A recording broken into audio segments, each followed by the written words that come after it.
Good morning, students. Today we will study chapter 12, electricity.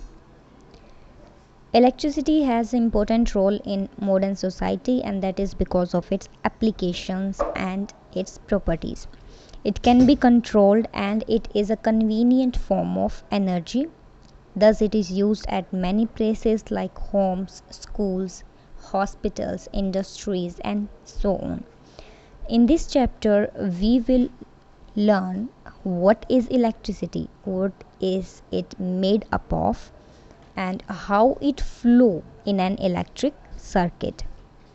We'll also learn how and what are the factors that control or regulate the current through an electric circuit. What is an electric circuit? And later we will learn what are the heating effects of electric current and its applications. Let's begin with electric current and circuit. Now we all are familiar with air currents and water currents. Now what are air currents?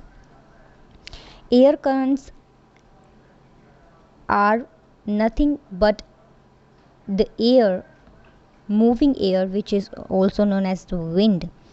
A wind flowing in a certain direction is known as a current. Now how currents are formed? अर्थ जब uneven वे में heat up होती है, जब अर्थ एक particular portion पे heat हो रही है तो उसके अबव, जस्ट अबव जो एयर होगी वो भी हीट हो जाएगी. नाउ हमें पता है कि हॉट एयर जो है लेस डेंसर होती है as compare to the cold air. Cold air is more heavier.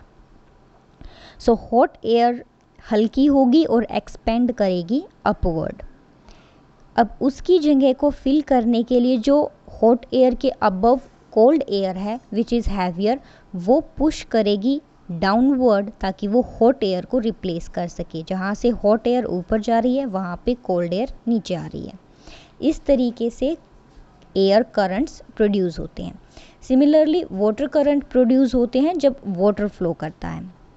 Now there is another type of current, that is electric current, and electric current is produced when electric charges flows through a conductor. What is a conductor? A conductor is something that allows charge to pass through it. जो electric charges को अपने अंदर से पास होने देते हैं वो होते हैं conductors, and metals are the conductors. So metallic wires हम अगर लेके चले जो कि कंडक्टर्स होते हैं, अपने थ्रू इलेक्ट्रिसिटी पास करते हैं, उनमें से जब इलेक्ट्रिक चार्ज फ्लो कर रहा है तो वो क्या प्रोड्यूस कर रहा है? एक electric current.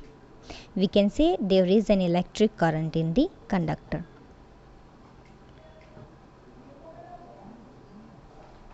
Let's take example of a torch. एक टॉर्च में जो सेल यूज़ होता है, और we can say a battery can also be used. So जो हम सेल यूज़ करते हैं वो क्या होता है? It is a storage of charges. उसमें इलेक्ट्रिक चार्ज स्टोर किया जाता है. सो वो प्रोवाइड करता है एक फ्लो ऑफ चार्जेस और फ्लो और an electric current through the torch bulb to glow. जब हम सेल यूज़ करेंगे तभी टॉर्च जो है ग्लो होगी. नाउ यहाँ पे एक स्विच भी इम्पोर्टेंट टर्म आती है. स्विच जब ऑन होगा तभी चार्जेस जो हैं सर्कुलेट करते हैं पूरे सर्किट में और टॉर्च हमारी ग्लो करती है. लेकिन जब स्विच ऑफ होगा तो वो ग्लो नहीं करेगा बल्ब. सो स्विच जब ऑन होगा, सर्किट हमारा क्लोज्ड होगा. सर्किट क्या है यहाँ पे? बैटरी. बैटरी से फिर कनेक्टेड है हमारा बल्ब, और देन वो की से कनेक्टेड है, प्लग की, या हम कहें स्विच से कनेक्टेड है. नाउ स्विच जब क्लोज्ड होगा तभी हमारा सर्किट जो है क्लोज्ड होगा, और सर्किट क्लोज होगा तभी इलेक्ट्रिक चार्ज फ्लो करेगा सर्किट से, और तभी हमारा बल्ब ग्लो करेगा. सो ये जो कॉन्टिन्यूस और क्लोज्ड पाथ है of an electric current is called a electric circuit. अगर हमने स्विच को ओपन रखा हुआ है तो हमारा सर्किट क्लोज्ड नहीं है, बल्ब ग्लो नहीं करेगा, हम उसको इलेक्ट्रिक सर्किट नहीं कहेंगे. तब इलेक्ट्रिक सर्किट के लिए पाथ जो है वो कम्प्लीटली क्लोज होना चाहिए.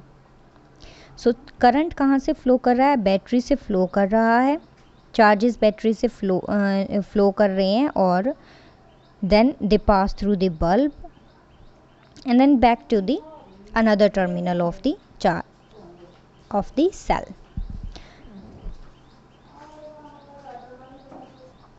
सो यहाँ से हम इलेक्ट्रिक सर्किट को कैसे डिफाइन करेंगे, electric circuit is the amount of charge flowing through a particular area in a unit time. एक स्पेसिफिक यूनिट टाइम के अंदर अगर हम एक पोर्शन लें तो उस पर्टिकुलर पोर्शन, उस एरिया के अंदर से जितना चार्ज फ्लो कर रहा है उस यूनिट टाइम में, वो क्या होगा, उसका electric current. What is electric current? It is the amount of charge flowing through a particular area in a unit time. दूसरे शब्दों में हम कह सकते हैं it is the rate of flow of electric charges. Electric charges किस rate से flow कर रहे हैं वो क्या होगा, हमारा इलेक्ट्रिक करंट। नाउ एक सर्किट में जब हम मेटेलिक वायर यूज़ करते हैं, मेटल्स को यूज़ करते हैं, तो वहाँ पर इलेक्ट्रॉन्स फ्लो करते हैं in the form of charges. लेकिन जब ये फिनोमिनन डिस्कवर हुआ था इलेक्ट्रिसिटी का, तब इलेक्ट्रॉन्स डिस्कवर नहीं हुए थे।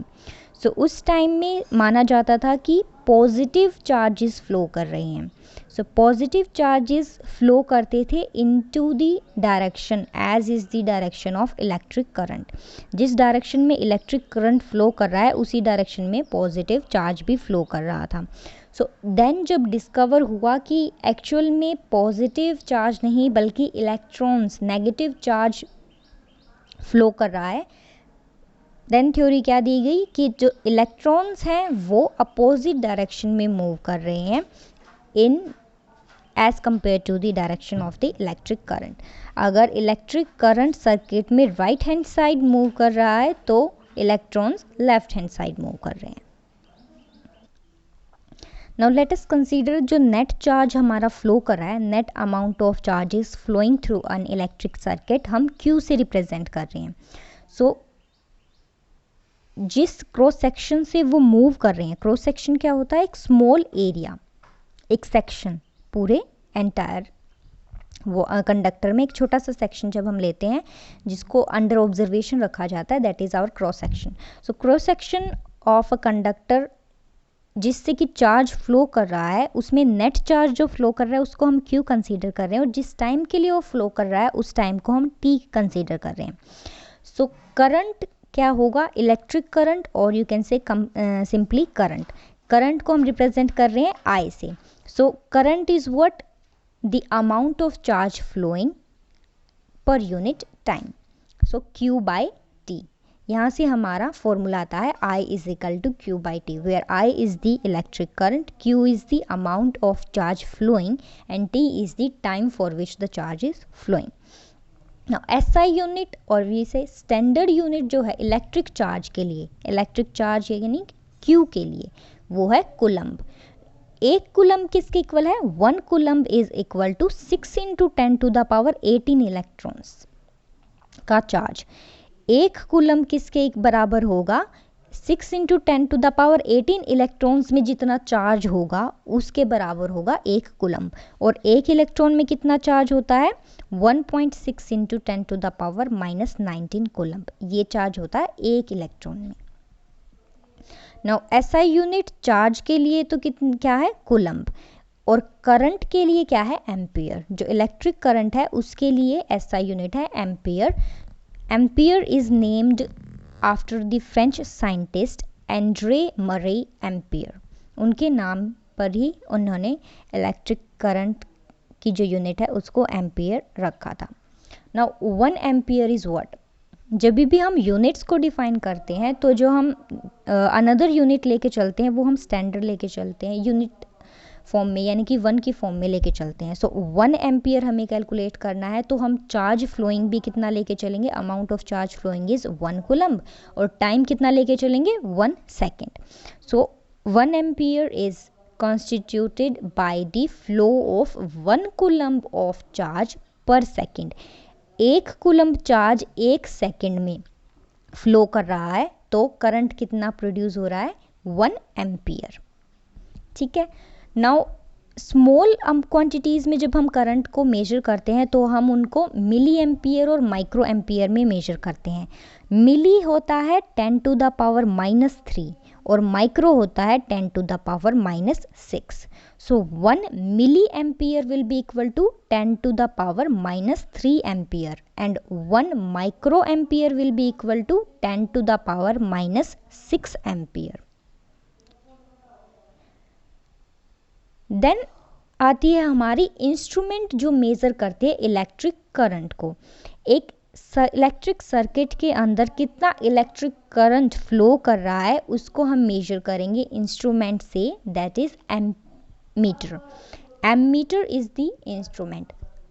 यहाँ पर जो ये सिंबल है A plus positive negative charge के साथ, दिस इज द एमीटर जो मेज़र करेगा सर्किट के अंदर कितना इलेक्ट्रिक करंट फ्लो कर रहा है। ये हमेशा सीरीज में ही कनेक्टेड होता है सर्किट के साथ, एज यू कैन सी।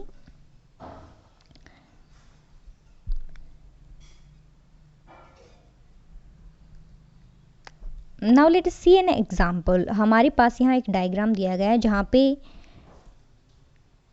ये हमारे पास है एक battery, this is the bulb, this is the ammeter and this is the key और यू कैन से स्विच। ये सभी सीरीज में कनेक्टेड हैं। अब ये जो हमें एरोज दिख रही हैं, these arrows represent the direction of flow of current. I is represented what, electric current. So electric current जिस डायरेक्शन में फ्लो कर रहा है ये उसको रिप्रेजेंट कर रहे हैं। और इलेक्ट्रिक करंट हमेशा पॉजिटिव टर्मिनल से शुरू होके फ्लो होता है नेगेटिव टर्मिनल तक। सो पॉजिटिव से वो डायरेक्शन शुरू होगी उसकी and then it will come back to negative, और बीच में ये सभी से पास करेगा, बल्ब से भी और एमीटर से भी। नाउ ये हमारा स्विच है, यू कैन से प्लग की। इसके अंदर जो ब्लैक डॉट आपको दिख रहा है ये रिप्रेजेंट करता है कि जो स्विच है हमारा क्लोज्ड है। अगर ब्लैक डॉट यहाँ पर नहीं है इसका मतलब स्विच हमारा ओपन है। और जब स्विच क्लोज्ड होगा एंड मूवमेंट हो रही है इलेक्ट्रिक करंट की, we can say this is an electric circuit. Now जिस डायरेक्शन में इलेक्ट्रिक करंट मूव कर रहा है उससे अपोजिट डायरेक्शन में हमारे इलेक्ट्रॉन मूव कर रहे हैं। Charge is opposite to the direction of flow of electric current. Now let us see an numerical. Okay, so यहाँ पे क्वेश्चन में दिया गया है a current of 0.5 ampere, current of 0.5 ampere यानी कि क्या दिया गया यहाँ पे, आई की वैल्यू दी गई है, is drawn by a filament of an electric bulb for 10 minutes. Time दे दिया गया 10 मिनट्स, सेकेंड्स में कन्वर्ट कर लेंगे 600 second. We have to find the amount of electric charge that flows through the circuit. Circuit से कितना amount of electric charge flow कर रहा है यानी कि हमें क्यू डिटरमाइन करना है। Now as it was given in the formula I is equal to Q by T. So अगर हमें क्यू की वैल्यू निकालनी है सो हम टी को लेफ्ट हैंड साइड में ले जाएंगे, Q will be equal to I T. Now all we need to do is just put the values. I की वैल्यू कितनी है हमारी 0.5 ampere and time is 600 seconds. So answer हमारा आएगा 300। नाउ यूनिट्स चार्ज के लिए क्या है, coulomb, so it is 300 coulomb.